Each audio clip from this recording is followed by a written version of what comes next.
Good morning, everybody, and welcome to the morning routine. So glad to see you this morning. It is Friday morning, August the 18th, 2017. So glad to see you this morning. And yes, we have made it through another week. How exciting, right? Friday is here. Now we can work hard today to finish off the week and then move right into the weekend with all the good times. So, well, at least that's for most people, right? Some people work on the weekends. Thank goodness I'm not one of them. Good morning, Tom. Good morning, Carrie. So, but we made it to Friday. Yesterday, let's see, what happened yesterday around here? Yesterday actually was an exciting day because we have a little building project going on. You know, I always got projects going on around here. And yesterday,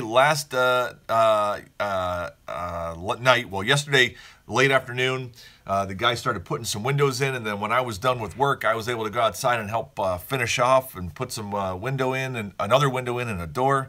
So it's, I don't know, looking pretty cool out there, man. I'm getting excited. So, but it was a good day yesterday. So. And now Friday, and I'm trying to think about if I got plans for the weekend, and I can't even think about that. So I don't know. I hope there's something fun ahead. But so some things for you today. First, let's start with some shower thoughts from my favorite newsletter, The Hustle, as I have told you many times. So 2 shower thoughts to share with you. One is the laws that we are supposed to be fully aware of and abide by are so complex that there is an entire profession dedicated to understanding them, which takes 8 years to master. It's kind of funny, right? That puts a whole new point of view on it. That we're by the rules that we're supposed to follow by, you need to go to college for 8 years to study to understand, but we're all supposed to know them so we can follow the rules. Like, that is kind of funny. So, next one is, I have full confidence that my taste in music is good until I'm playing it in front of others. Isn't that so true? Like, you could have your favorite playlist and then you're with a group of people and you're like, what do you guys want to listen to? Oh, I don't know. Okay, well, what should I put on? And you put it on and you start, skip that song. Yeah, maybe I'll skip that song, right? All of a sudden, it's true. You become like self-conscious of the music that you like. That's so funny. Wow. So, some news stories for you today. And we're going to start with, I tried doing this years ago. So a good friend of mine, Tim, and we have a produce-related website called producebrands.com, where you can go on and you can see brands of produce from all over the country and some from the world and see a picture for most of them of what the box looks like, where they come from, things like that, that grower, what other brands do they have, things like that. So we had kind of wanted it to morph into something that is usable for the average consumer when you go to the store to know, is it in season, is it a good shipper? It hasn't gotten to that point yet. But there is another company out right now that has an app that's very interesting for produce lovers. It's called the Seasonal Food Guide app is what it's called. This new app called the Seasonal Food Guide thoroughly outlines the seasonality of produce state by state, so you can know what to expect when you plan a trip to the farmer's market, and more importantly, so you can tell what fruits and vegetables are in peak season and grown locally when you shop at the standard grocery store. This is pretty good idea, right? The app aggregates data culled from the Natural Resource Defense Council and the USDA on over 140 types of fruits and vegetables for all 50 states. So it's kind of cool because you can take a look at this thing. The app lets you set reminders for when your favorite produce comes into season.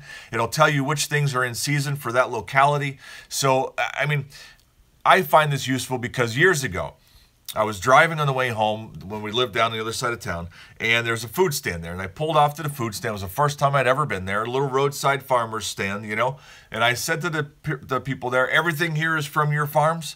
Yes. Everything here is from your farms, and it's all local? Yes. Okay. Wes, listen to this. You ready? I say, are you sure everything on this counter is from your farm, locally grown? Yes, it is. Okay. What about these pineapples? And well, no, not the pineapples. Okay, well, listen.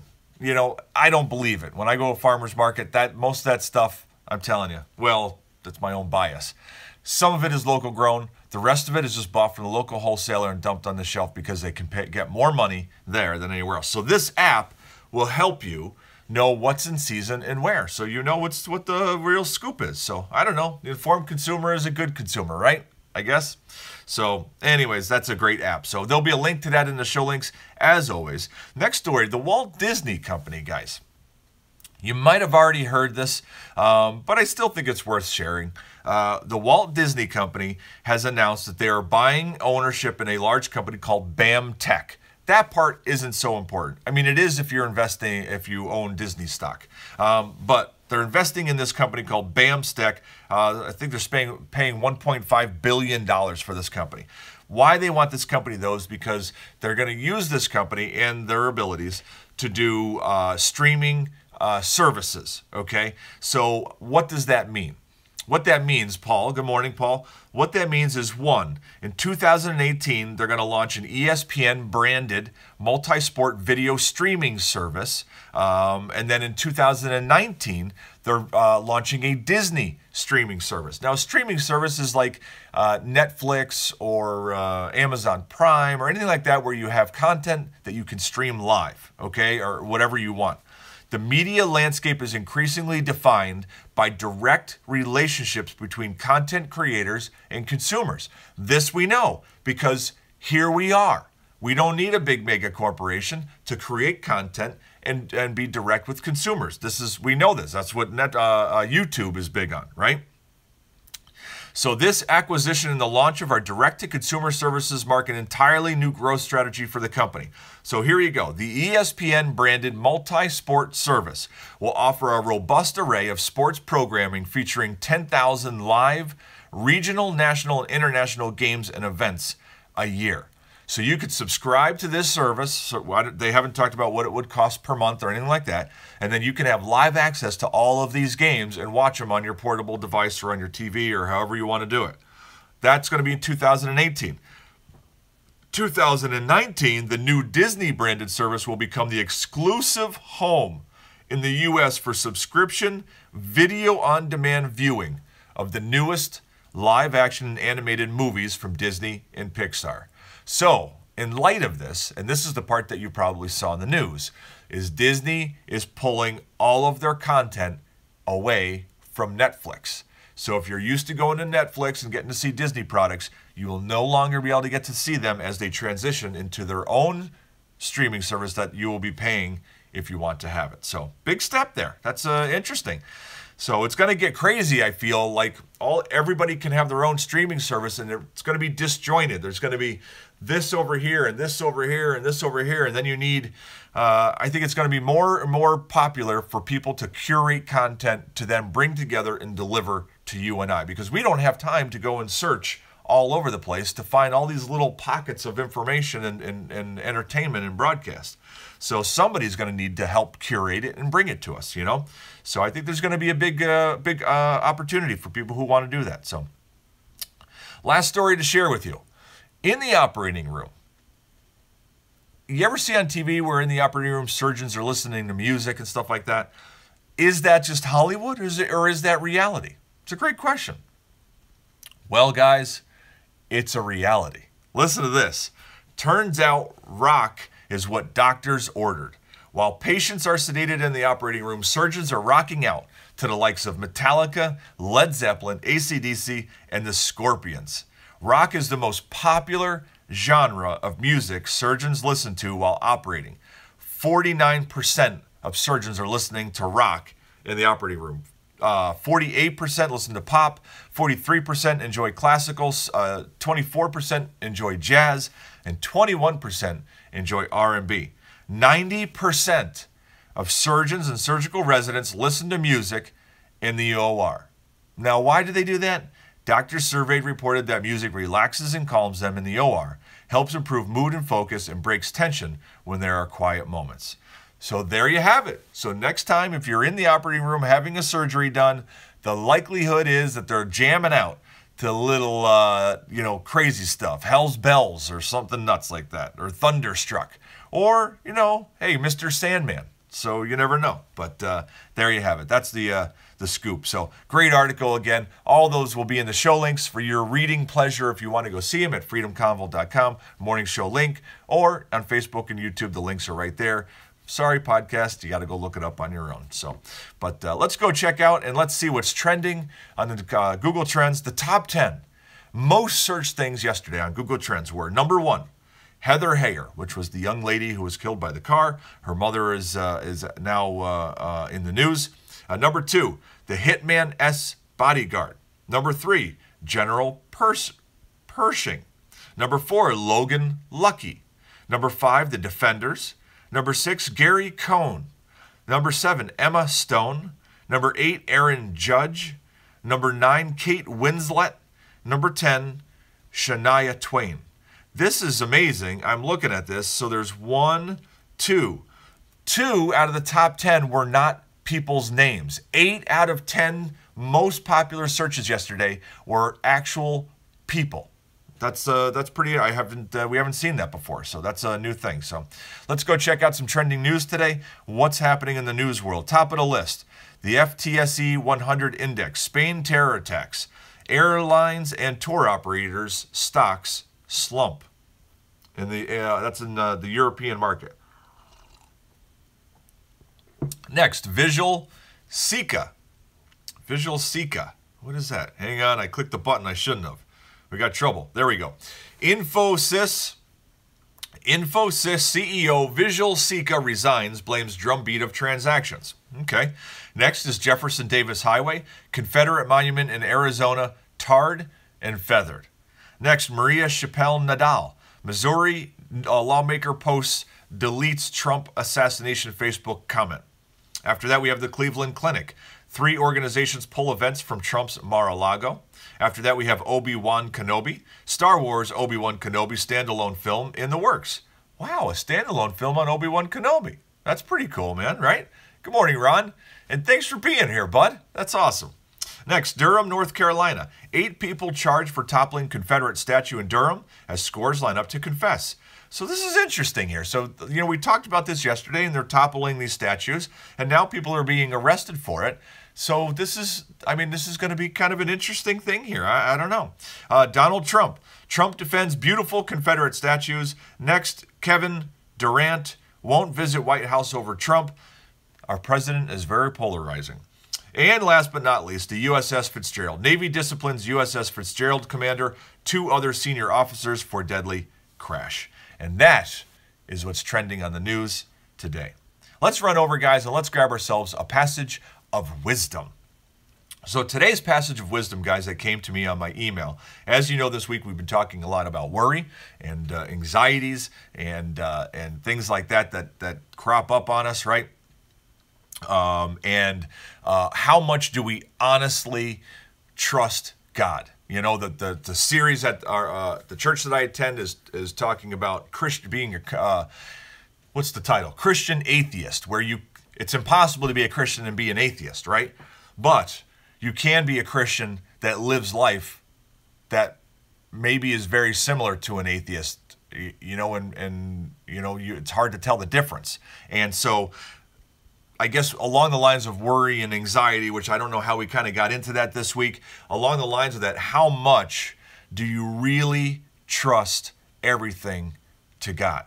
How much do you really trust it to God? When you say that you do, how much do you really, So if you're filled with worry and anxiety, it could be a sign that you're really not trusting it to God and you're trying to control it yourself, which controlling it yourself, as you know, is overwhelming for everybody, honestly. I remember when I was younger, I was like, I can handle everything. Don't worry about it. I don't need God to help me. This is fine. I can manage everything, and I could. And I felt like I could, and along the lines, once I decided to change my point of view and decide that God had a lot more power than I did, brilliant move there, right? And it's true. He did. And things became a little bit more manageable and easy and a lot less worrisome. So, but anyways, this passage, here we go. Very simple. This passage we actually shared about a month ago in the morning routine, but it applies again right now. So we're just going to come back. Philippians chapter 4, verses 6 and 7. Do not be anxious about anything, but in every situation, by prayer and petition, asking, with thanksgiving, present your requests to God. And the peace of God, which transcends all understanding, will guard your hearts and your minds in Jesus Christ. Now, let's go back. Do not be anxious about anything. So don't be anxious about anything. Anything. There is nothing to be anxious about. But in every situation, that is every single situation, no matter how small, no matter how large, by prayer and asking with thanksgiving in your heart, present your requests to God. Now, it's important to realize what this next part says. And the peace of God, which transcends all understanding, it doesn't say, will answer every prayer and give you what you want. That's not what it says. It says, will guard your hearts and your minds in Jesus Christ. We're not always going to get everything that we ask for. That's, obvious. We all know that, right? But along the way, he will guard our hearts and our minds when we don't get what we ask for. He has ultimate wisdom, and we have to trust in him. And that's when we can release and not be anxious about everything in every situation, because we can trust in our Father above that he has greater wisdom than we do and knows what's best for our life. And that's that. So let's pray, guys, and let's get this day started. Father, we thank you. Father, we thank you for another wonderful week that you have given us this month of August 2017, and we thank you for today, this Friday specifically. Father, today we get to start this day with a great passage reminding us that we should have no anxiety and worry in our life, and we should be trusting everything to you. Father, I realize, and I personally know, how difficult this passage is. This is a passage that is very, very challenging, and I'm sure I will fail on this in the next 5 minutes because it's so easy to worry and have concerns and try to control things as we try to move through our day, looking out for the people around us, looking out for our futures, looking out for all these different things and trying to make things manageable and understandable by the limited knowledge that I have. Father, help me today, help all of us today who are on the morning routine, adopt this. And maybe today when we're feeling some worry or some anxiety creeping in, that we can remember this passage that we shared this morning, and we can deflect that and see what it feels like when we deflect a worry. When we start to worry, we push it off and hand it over to you. What does that feel like right after that calm? Father, be with us today as we struggle to make that happen. We love you. Amen. All right, guys, that is a wrap. So glad you guys were here this morning for the morning routine. I hope that passage of wisdom changes your life today, even for a moment, when you see the power of releasing it to God and just putting it in his hands. So I hope you guys have a wonderful day. I hope you have a wonderful weekend. The weekend should be good. Monday is Solar Solstice Day. So if you're on the road, going to cram into some town that's got total blank out, whatever they call it or whatever, have a blast. I'll be here Monday morning, of course, on the morning routine. So have a great weekend. And until then, don't forget to be exactly who you were meant to be. I love you guys. Have a great weekend.